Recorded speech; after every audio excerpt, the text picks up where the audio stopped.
She leaned across the restaurant table, wine glass in hand, laughing with her friends like I wasn't sitting 2 feet away. "He's sweet," she said, loud enough for the whole table to hear.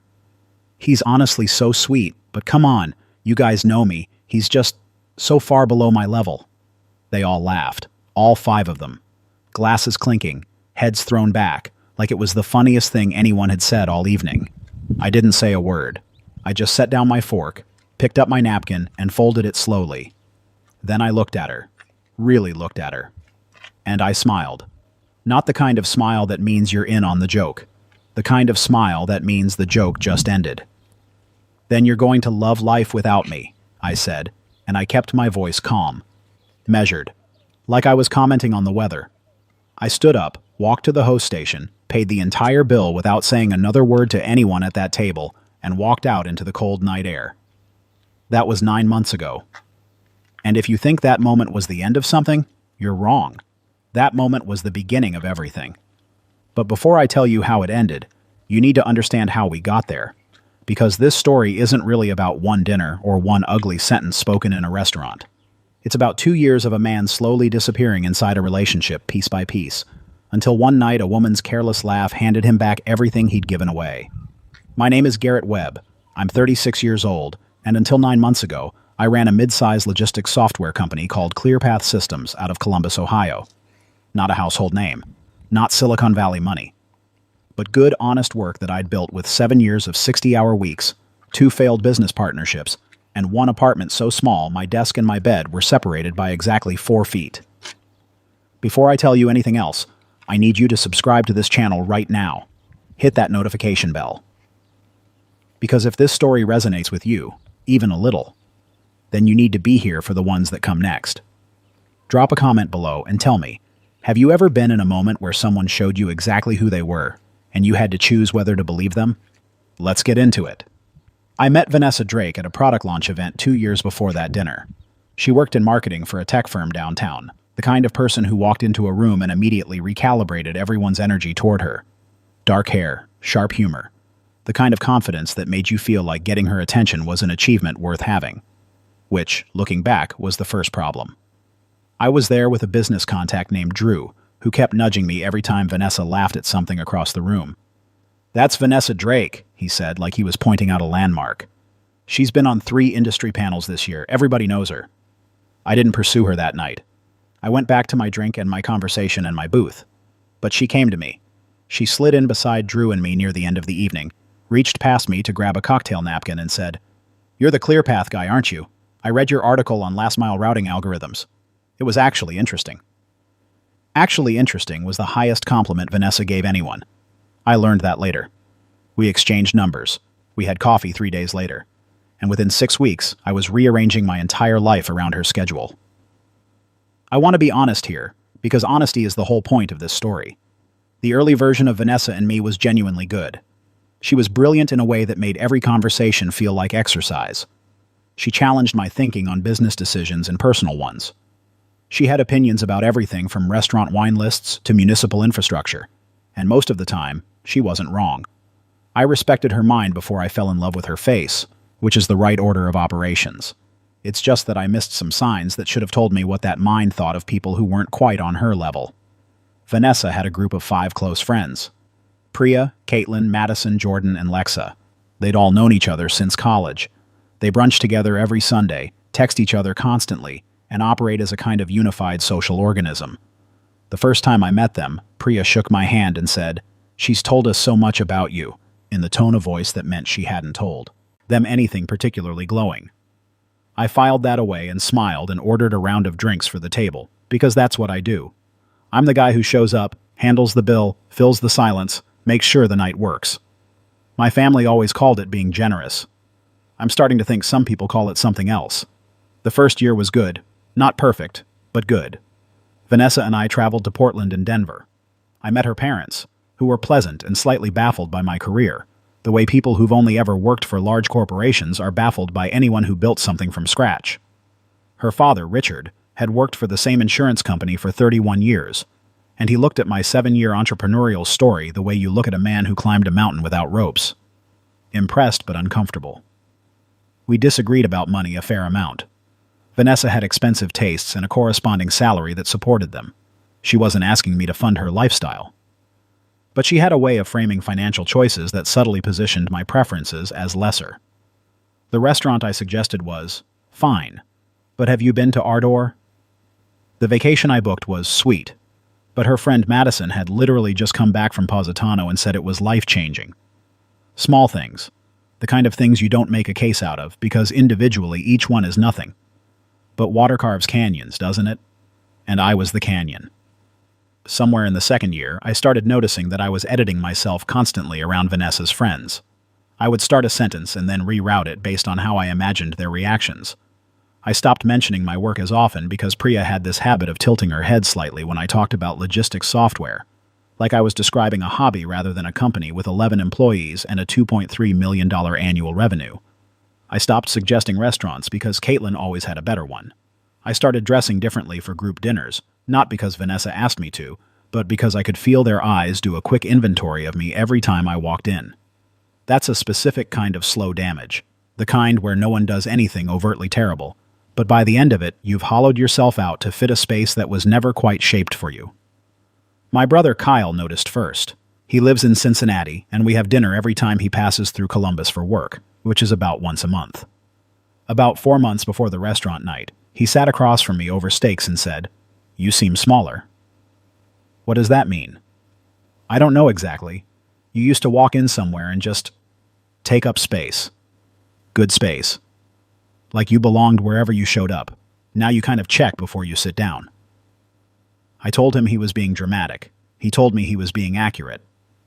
We argued about it for 10 minutes and then changed the subject. But I thought about what he said for a long time afterward. Because Kyle doesn't traffic in poetry. He says what he observes, and what he observes tends to be true. The dinner that changed everything was a birthday celebration for Caitlin. She turned 32. Vanessa had been planning it for 3 weeks, which is how I knew it was important to her.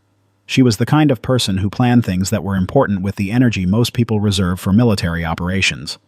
The restaurant was called Solène, the kind of place with lighting so dim you couldn't read the menu without squinting, and where the bread cost $12 because it comes in a linen bag. I'd been there once before on a client dinner. The food was genuinely excellent.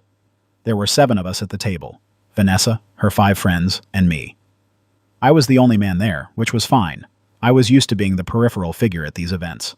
I ordered well, kept the wine moving, told a story about a logistics disaster in Atlanta that got a legitimate laugh from most of the table. I thought the evening was going reasonably well. And then Jordan said something about a guy she'd briefly dated, someone she'd met at a conference. She was describing why she'd ended it, and she said, "He was nice, really nice. But you know how some guys are just too nice to actually be interesting?" "Oh, completely," Caitlin said. And then Vanessa laughed and leaned toward the table slightly and said it.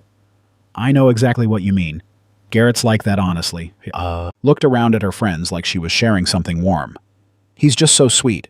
He really is. But sometimes I look at him and I think..."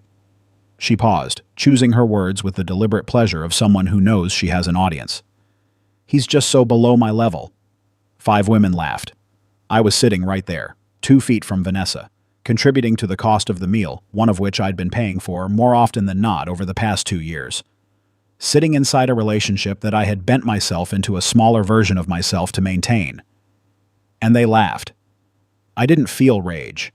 I want to be clear about that because rage would have been a reasonable response, and I understand why you might expect it. What I felt was something quieter and much more final. It was the sound of a door closing gently on its own, not slammed, just done. I set down my fork. I folded my napkin. I looked at Vanessa and I said the words, "Then you're going to love life without me." The laughing stopped. Priya's eyes went wide. Madison put down her glass. Vanessa's expression cycled through confusion, then panic, then the kind of controlled composure she deployed when she needed to save face in professional situations. "Garrett, I know," I said. And I did. She wasn't saying something she didn't mean in the heat of the moment. She was saying something she meant all the time, and had been careless enough to say out loud. I stood up, excused myself to nobody in particular, and walked to the host station. The total was $340, including the bottle of Burgundy Vanessa had selected. I paid it in full, added 22% tip because the server had done nothing wrong, and walked out of Solène and into the night. I didn't call or text. I drove home, made myself a cup of coffee, sat at my kitchen table, and felt the peculiar lightness of a man who has just put down something very heavy. Vanessa called 11 times between 9 p.m. and midnight. I didn't answer. She texted, starting formal and then progressively less so. By the 4th message, she was explaining. By the 7th, she was angry. By the 11th, she was saying things that, had she said them at the restaurant, would have saved us both a lot of time. I turned off my phone and went to bed at 10:30, the best sleep I'd had in months. What I didn't expect was the text I got the next morning from a number I didn't recognize. I almost didn't open it, but the first few words were visible in the preview, and they were enough to make me sit down with my coffee. The message said, "This is Priya. I got your number from Vanessa's phone. I know you probably don't want to hear from any of us, but I need to tell you something, and I need to tell you that I'm sorry." I read that text 5 times. Then I responded. What Priya told me over the next 2 hours of back-and-forth messages fundamentally altered my understanding of the past 2 years. She told me that Vanessa had been talking about me that way to her friends for most of our relationship. Not maliciously, Priya said, but casually. Like it was simply understood that Garrett was the sweet, reliable guy Vanessa was with right now, but that right now was the operative phrase. "She's been talking to someone else for about 3 months, Priya wrote. "I didn't know how serious it was until last night. After you left, she called him from the parking lot. I heard part of it. She was laughing." I read that sentence a few times. Then I wrote back, "Why are you telling me this?" And Priya's answer was the one that stuck with me more than anything else from that whole period. She wrote, "Because last night was the first time in 2 years that I saw you be completely yourself. And I realized we've been watching someone disappear and calling it love." I put my phone down on the kitchen counter and stood at my window for a long time, looking out at the street below my apartment building, watching a man walk his dog, watching a UPS truck double park, and a delivery driver jog up the steps of the building across the street. Normal Tuesday morning things. I wasn't angry. I wasn't devastated the way I thought I'd be. I was quiet in the way you get quiet when something finally makes sense after a long time of not making sense. I called Kyle. He answered on the second ring. I told him what had happened, the dinner, the drive home, Priya's texts. He listened to all of it without interrupting, which is how I know when Kyle is taking something seriously, because normally he interrupts constantly. When I finished, he said, "Do you remember what I told you 4 months ago? That I seemed smaller." "Yeah. Do you understand what I meant now?" I did. "Here's what I want you to do," Kyle said. "Nothing dramatic, nothing angry. I want you to spend the next 30 days building something, working on your business, calling the people you've been neglecting, and let Vanessa figure out her own situation. Can you do that?" I said yes. "One more thing," he said. "I want you to call Jordan." "Why Jordan?" "Because Jordan's the one who started the whole too nice to be interesting conversation, right? Which means she's the one who handed Vanessa the rope." "I don't want to play games." "I'm not telling you to play games. I'm telling you to make one phone call, be honest, and see what happens. You're not a small person, Garrett. Stop letting other people write your story." I thought about that for a day. Then I called Jordan. Now I want to stop here for a second because I know what some of you are thinking. You're thinking this is about to become a story where the ex-girlfriend's friend becomes the love interest and everything wraps up with a bow. And I want to be honest with you. Life doesn't work that way. Or at least mine didn't. Not in the way you'd expect. Jordan and I talked for about 40 minutes on the phone. She was direct in a way that Vanessa's other friends weren't. She said she'd thought about what happened at dinner and that she felt implicated in it because she'd started the thread that led to Vanessa's comment. She wasn't apologizing for Vanessa. She was apologizing for her own role. "Did you agree with her?" I asked. "About the level thing?" There was a long pause. "Honestly," Jordan said, "I think Vanessa is one of the most capable people I know, and I think she has genuinely terrible judgment about what to value in a man. You're not below her level, Garrett. You're just a different kind of person than she has in her head as a goal." That was a generous way of saying something I'd suspected for a while. Vanessa didn't want a partner. She wanted an accessory that matched her ambition. Something warm and present that didn't challenge her version of herself. Jordan and I kept talking, not romantically, not at first, just honestly. She worked in healthcare administration, ran half marathons on weekends, and had a kind of grounded practicality that felt like fresh air after 2 years of Vanessa's curated perfection.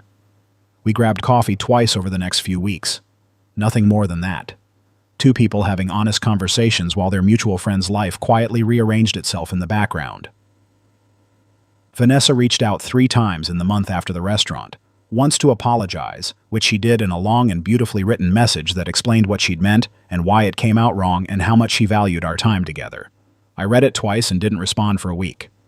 When I did, I said 3 things: that I accepted her apology, that I wished her well, and that I was confident we weren't right for each other.